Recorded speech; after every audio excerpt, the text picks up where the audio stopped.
So hello everyone, and thank you for being here today, and welcome to this presentation on bringing honest computing to the WebAssembly world, or shall I say, bringing WebAssembly to the honest computing world. We're going to find out together. It's a good question. So my name is Etienne Bossé. I'm head of platform at Secretarium, which is a company specialized in confidential computing, which is a security and privacy enhancing technique that protects codes and data while in use. My background is in engineering management, where I worked mainly as in the banking sector and specifically on real-time trading systems. Over the last few years, I've been deeply involved with technologies such as WebAssembly, distributed ledger, but also trusted execution environments, and we'll talk about that afterwards. And last but not least, I'm also a co-author of a recent research article on honest computing, and that's what we're going to talk about today.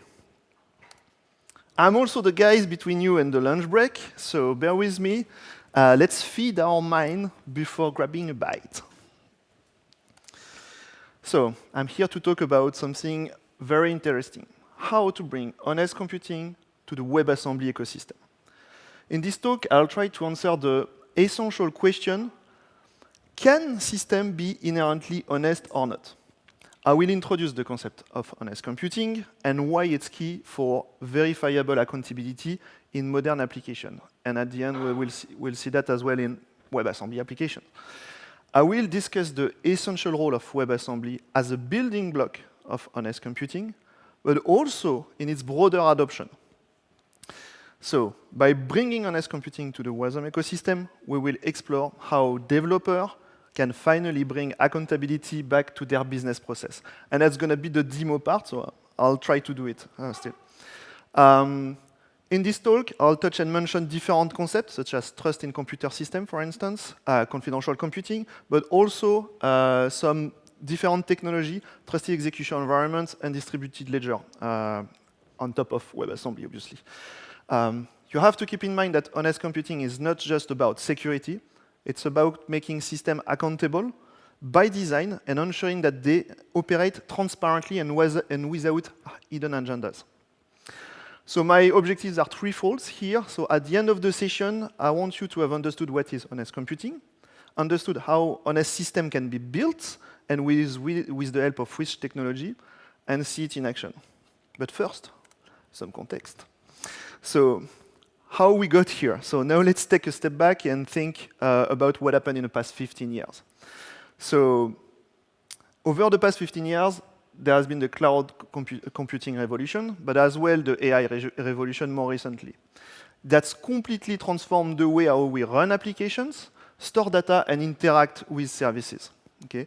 I remember back in 2010, I was working in a large banks and large corporate. Between 2010 and 2015, it was a big no-no to push anything on a public cloud, for sure, or on a private cloud that were not really existing at the time.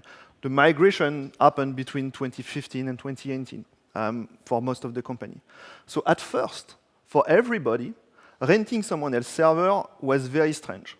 But as we have seen, now everybody is using that, and 90% of the company are using the cloud now.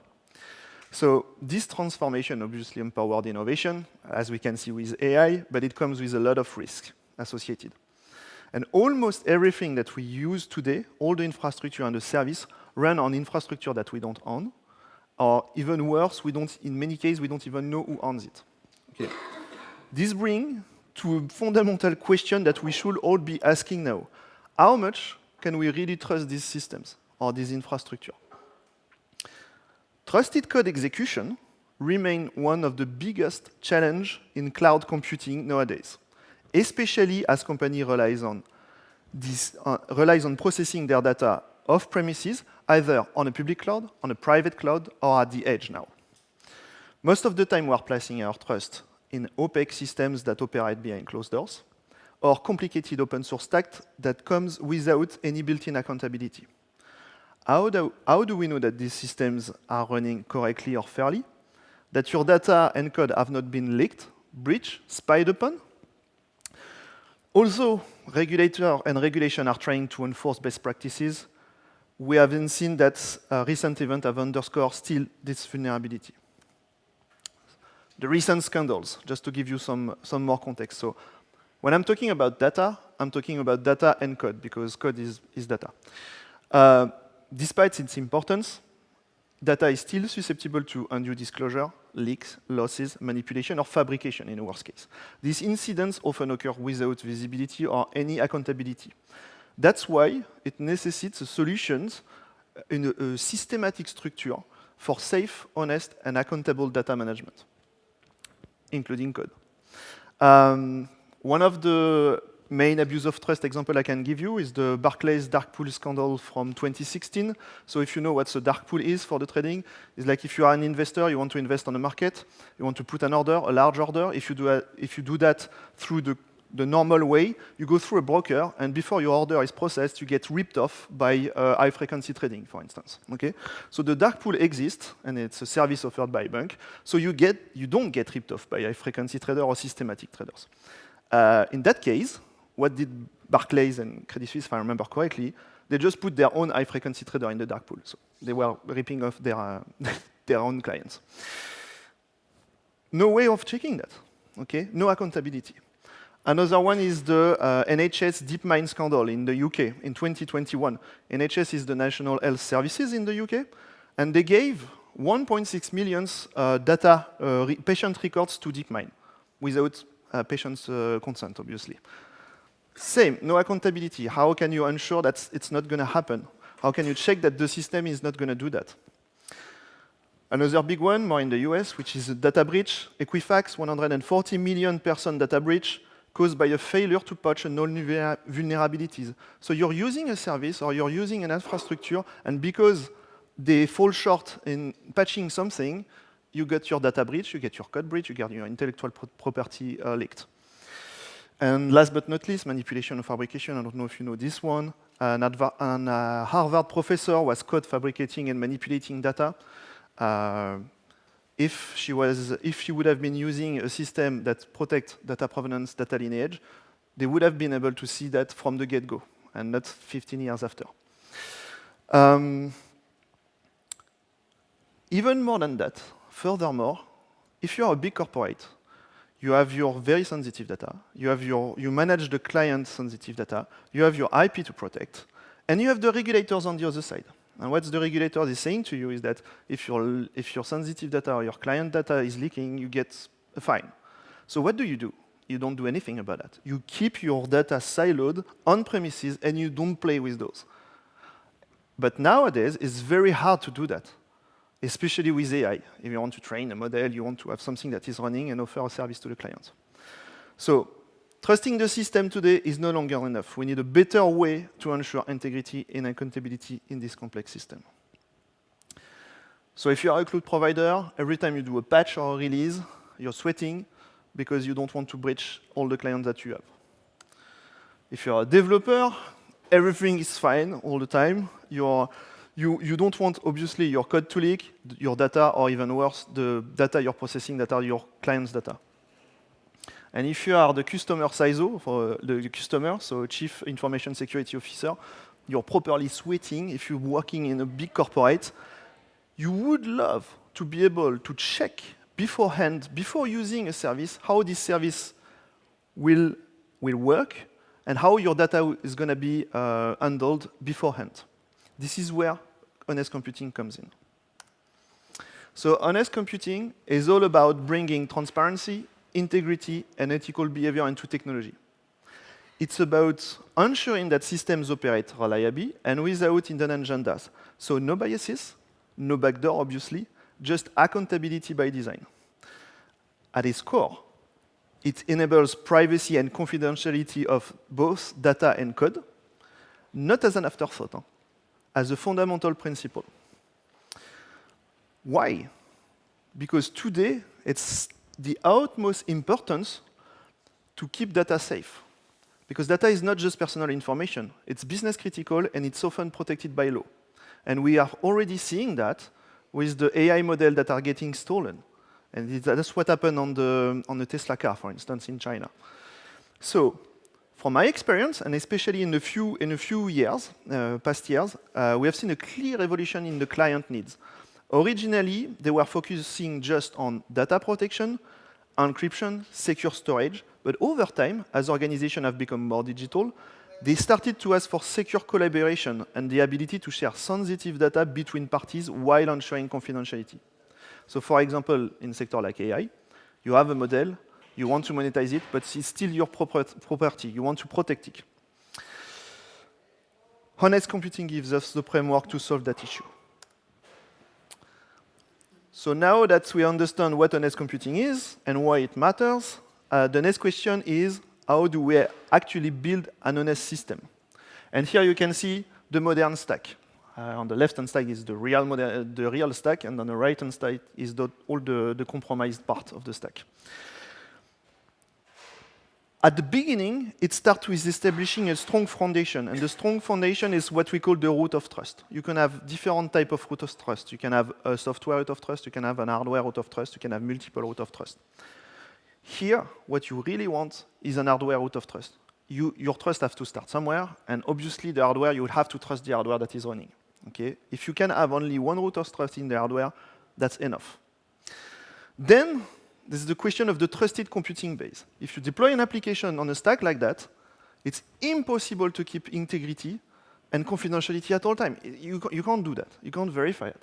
What you want to do is to keep only the trust in the hardware and bring back all the accountability in your business logic, in your app. Everything else, untrusted. So everything that is happening at the guest OS, at the runtime, at the hypervisor side of things, should not be able to impact any of your application, the integrity of your application or the confidentiality of your application. Okay? So the TCB, the larger the TCB is, the more difficult it is to guarantee that the system operates honestly. So this is why reducing it is critical. This is what we want to do. Okay? And this is what we call bringing back all the accountability to the business process, to the application. So then the next step is understand the technology that will help us build such system. So as you can see, all the technology I'm going to use are less than a decade old. We started working with Intel, with Intel SGX in 2016 originally. And then Wasm 2017 on the browser side, Wasm on the backend side, Whammer compatible with trusted execution environment. We'll see that after, Wasm time, component model, and there we are. So here I'm going to use WebAssembly, trusted execution environment. So for those who don't know what are trusted execution environments, it's a secure enclave within a processor that ensure code and data integrity and confidentiality at all time and isolate that from all the system. Okay, so even if you are an admin on the server, you can't do anything about that. The app is running within a secure enclave bootstrapped by the processor. Okay, if you dump the memory is encrypted by the processor, too bad. A DLT is a distributed ledger. It's basically a NoSQL database managing immutable record of transaction. So here again, why the DLT is important? Because it's going to bring cryptographic proof that the data keeps integrity and have not been tampered with. Okay, so let's build our honest system now. So we have the hardware. We start from the CPU. So I mentioned Intel SGX, which is the technology we are using. There is different type of TEs. And there is also TEs at the edge. There is a presentation yesterday that mentioned ARM with trust zone. So you have to think that this architecture is going to work at the edge as well. It's going to be the same. So you have your hardware. You spin up your trusted execution environment, and that's all good and fine. You have confidentiality, integrity, and verifiability. That was easy, no? No, it's not the case. So now, obviously, you have to have your business logic in the app, in the trusted execution environment that will inherit all the aspect of the trusted execution environment. However, here is very hard to build. Okay, you have to deal with low-level APIs that are tied to the technology that are using. So here it's Intel SGX, or it could be ARM Trust Zone. If you want to build your app, you will have to deal with their APIs, which are C, C++. Okay, fair enough, it's doable, but in terms of engineering, it's quite expensive. And if you are dealing with specific use cases, it's fine. You can do one product. Okay. But there is no way your client will be able to do that themselves, okay, and leveraging such an environment. Starting this environment could take up to minutes, depending on the size of the encrypted memory bootstrapped by the server. It could take 10, 15 minutes if you do like multiple gigabytes. Every time you modify your app, then you have to restart the environment. So it's 15 minutes downtime. It's not ideal. Definitely not. There is no way or no simple way to do multi-tenancy. You can have only one business logic inside. So if you want to offer that to clients with multiple applications running inside the same execution environment, you are not able to do it. So we were already looking at the time for portable runtime. It was what we had before 2020, or between 2020 and 2021. The kind of things like write once, run everywhere. So some competitors at the time, they tried the JVM way, but with extended limitation that arise very quickly. So gigantic runtime, okay? Non-deterministic behavior of the runtime. The build is non-deterministic as well, which is problematic.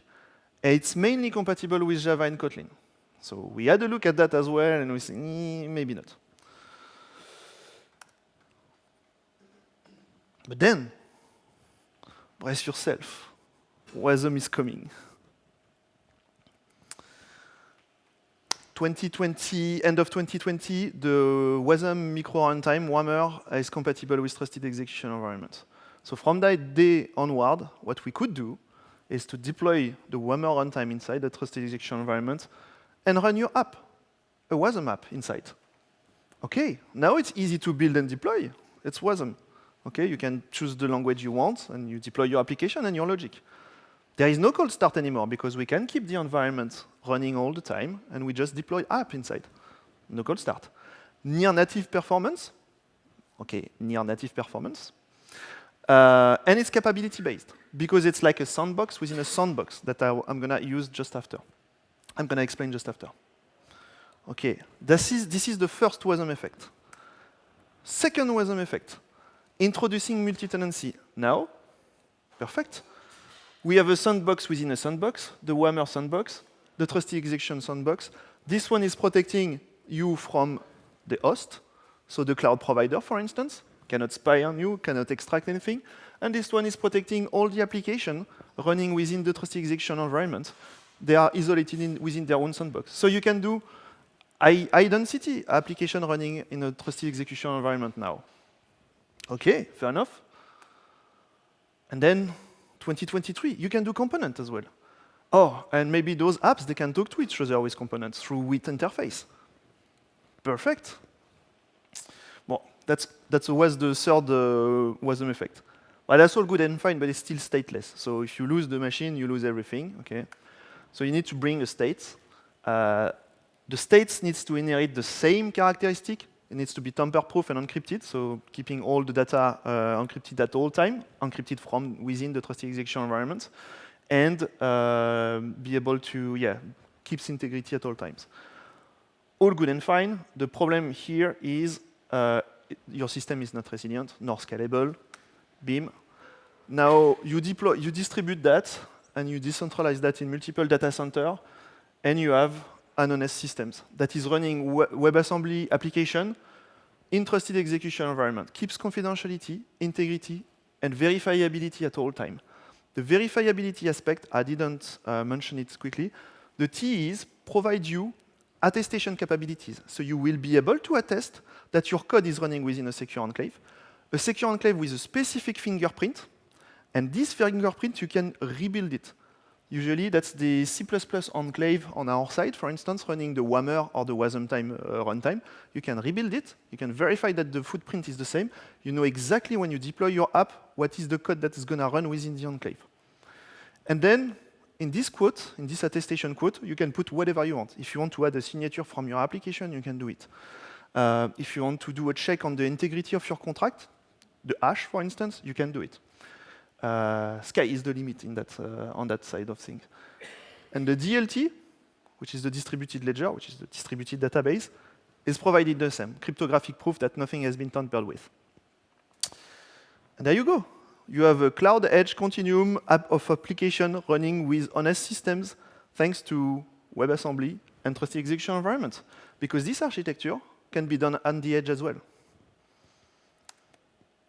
So let's have a look at a real-world use case that are running on such system at the moment. By the way, the architecture I just showed you here is the product I'm working on, and that's on what I will do the demo if I have still time. The first one, Analytic. It's an anti-money laundering analytics running on an S system built with WebAssembly and trusted execution environment. Everything is running within a secure enclave. And then you have the logic, the business logic that is in assembly script, because at the time, why we chose assembly script at the beginning, back in the day, in 2020, the enclaves, they were small. So we really needed to have a very small footprint on the size of the code that you're deploying inside. And assembly script is creating very, very small WASM file. So it's perfect. So we still have the SDK in assembly script. So here, thanks to the WebAssembly ecosystem, we had the authorities and the regulators reviewing the code here. It's TypeScript-like, so it's understandable. Okay. And then, thanks to the attestation that we have here, that proves that everything is running within an environment that keeps confidentiality and integrity, they know that the code logic is not leaking data, even before we start the system. And yeah, that's basically how it works. So all the banks and all their transactions, super sensitive data, obviously, transaction of every payment, it's millions of data. All the anonymization and pseudonymization is done only within the enclaves, extracted, AI running on that, trying to detect pattern of money laundering. When everything is going back to the enclave, de-anonymization, there is an alert, we notify the bank A, bank B, or bank C, depending on where the pattern is going, and the authorities at the same time. We don't leak data at all, we just say, this is your account on bank B, this is this account on bank C, and then, same for the authorities, we just say there is a potential pattern. Here, we automatically open a room for discussion, where the authorities can jump in and say, hello guys, what's happening? And then the bank, they can choose or not to release the information on their client. All right. Another one, Soft Metal, which is a ferroalloy trading exchange running on a systems and leveraging a secure trading order book, as well as the tokenization and detokenization of the DLT. Here it's a real-world asset. Okay. So we have the warehouses with the real metal. We tokenize that. It goes into the trusted execution environment, which manage all the account of all the traders. And then we have a secure order book. This is an illiquid market, meaning that how it works before that, they call each other. They say, oh, yeah, do you have some metals to sell? What is the bid? What is the ask? The first one to say, I'm buying at this level or I'm selling at this level, get ripped off. It's basically saying the colors. So how can you put your best foot forward? You need to run that in a kind of dark pool again, where they have to put their best bid, they have to put their best ask, and if there is a match, automatic settlement, boom, done. So that's how it works. And with such system, you can liquefy a market. You can now have real-time prices because of that, because they have to put the price they want to buy and sell. So that's another use cases. We have many other. We work with central banks on CBDCs, so central bank digital cash. Again, it's another system that is perfect for that. What they want to do, the central bank, is that they want to be able to do a cash system and prove to the people that they are not spying on them. Privacy is super important, especially in Europe. I don't know in the US, but especially in Europe, they want to be able to prove that they are not spying on people. There you go. Honest computing as a platform, everything is running on Klave. That's the product I'm working on. This is basically the architecture that I've described. And it enables any developer to create attestable, tamper-proof apps with guaranteed execution, protected by secure hardware, obviously. And everything is WebAssembly compatible. So we are providing the tooling. So the SDKs, we have to provide an SDK in that case because the trusted execution environment is a very, very huge sandbox. So you can't do system calls and all of that. So we have to plug a lot of capabilities there. Making notification HTTP call, leveraging the store, hardware accelerated cryptography. Oh yeah, we have an hardware accelerated cryptography SDK, assembly script, Rust. You can do that very easily in WebAssembly. It's leveraging all the hardware acceleration of the IntelliJ enclave. So it's very fast.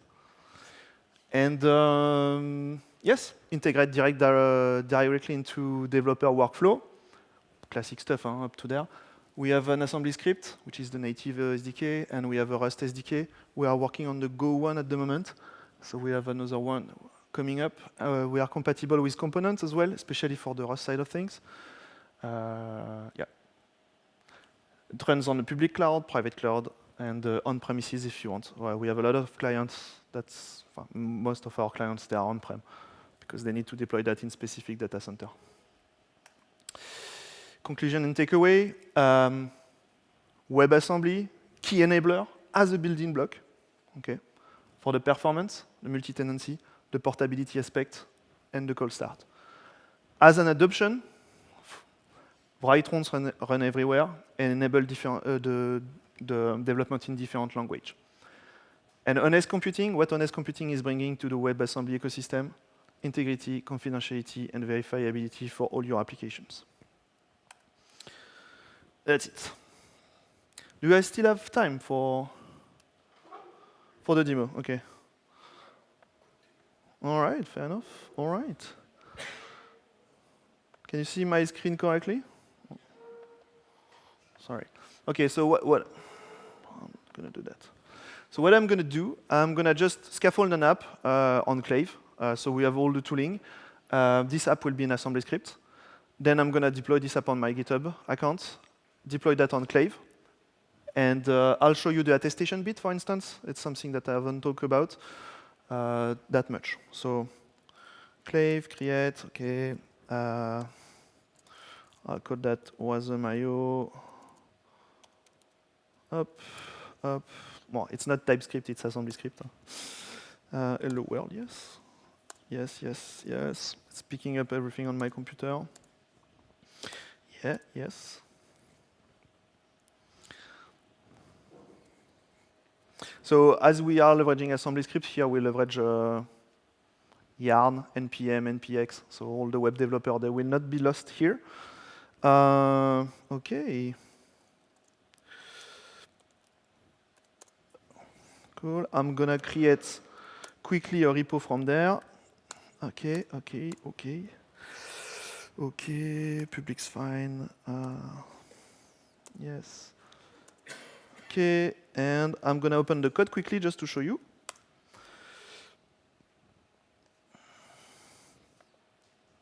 It's our hello world templates basically. So here what we are doing, sorry. So there is two methods, a fetch value and a store value. We are leveraging our SDK just to notify and to store something in the ledger, just to give you an example. We are working with WebSocket. Everything is WebSocket. You can notify whatever you want into the pipe because we are doing financial system with that, and they need subscription. So we need to be able to subscribe from within the trusted execution environment. So we don't do HTTPS, we do WebSocket. You have two different methods. The query, which is loading something. It's not modifying the state of your application. And you have the transaction. Transaction is modifying the state of your application. When you do that, it means that on the cluster, which is a 7-machine cluster across three different data centers, each of the instances of your application is going to modify the state the same way. It's the DLT aspect. Okay. So you need to be careful here. You have to keep determinism. And WebAssembly is deterministic. Another good point. The build in WebAssembly are deterministic as well, especially with assembly script. With Rust, they put metadata in the build, so it's reproducible, but it's not deterministic, unfortunately. But we can fix that. Okay, so I'm all good and fine. I'm gonna do git add, git commit. Okay. You have to sign your commits. And you have to push after.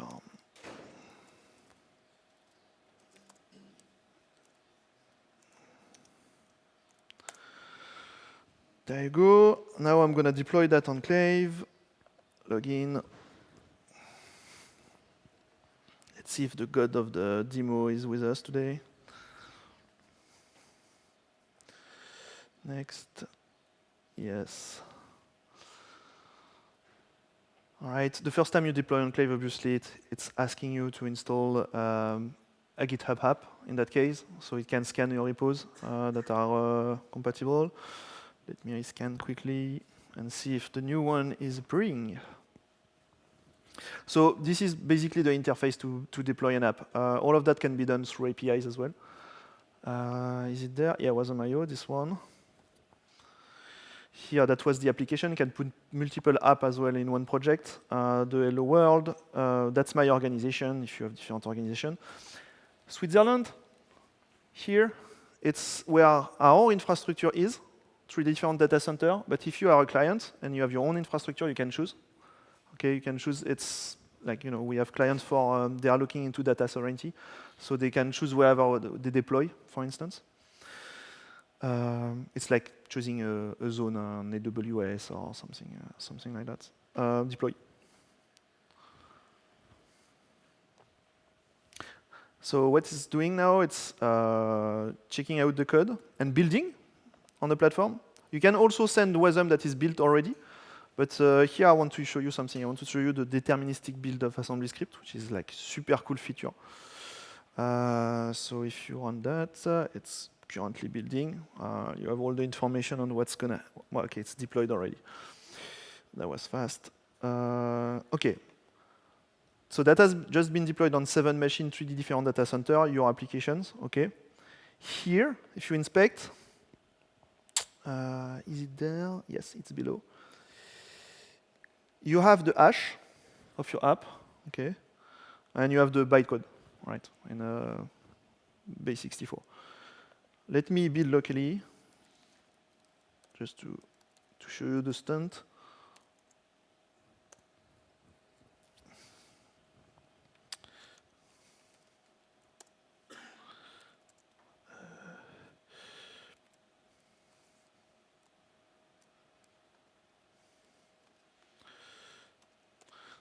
Okay, DFD9C, finishing by, okay.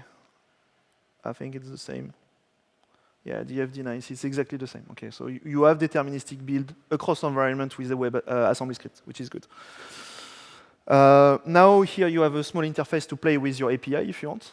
I'm not going to do that now, but you have also the attestation bit here. So here what it's doing, it's an SGX attestation, if it's going to work. Okay, maybe the god of the deployment are not with us today. Takes some time.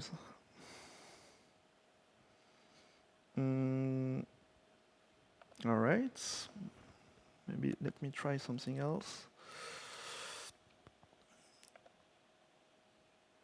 Okay, no. I think we have an issue with the backend. All right, but basically you have the interface of the attestation. I wanted to show you that. The attestation is gonna send you an SGX quote that's gonna validate the fact that it's running within a trusted execution environment with the specific MR enclave of this environment, the specific signer of those. Everything on our side, it's open source. You can rebuild the enclave and get the same MR enclave on your computer if you want to verify up to the last point. We, programmatically speaking, we give you the quote as well. So if you want to get the quote and validate that with someone else, you can run the infrastructure on your side. So Intel is providing, it's open source, the infrastructure to validate GX quote, for instance. But you have also third-party attestation system. Intel is pushing a big one that is working with AMD stuff, ARM stuff, NVIDIA stuff, and obviously Intel stuff. So you can leverage that if you want. The attestation is very important for 2 reasons, both just checking it's working. For instance, we are integrating with HSM as well, so hardware secure module. All the cryptographic material in banks has to be in HSM, that is like military-grade HSM sometimes. Here, what you can do is that the HSM can release the cryptographic material only if the attestation policy is correct. And it can validate the attestation on his side. And that's what we do with some of our clients. And then the cryptographic material is released inside the enclave. And then inside the enclave, it's in secure memory. You can do whatever you want with that. And that's it. All right. All good. I do hope it's not more than 30 minutes. Any questions, guys?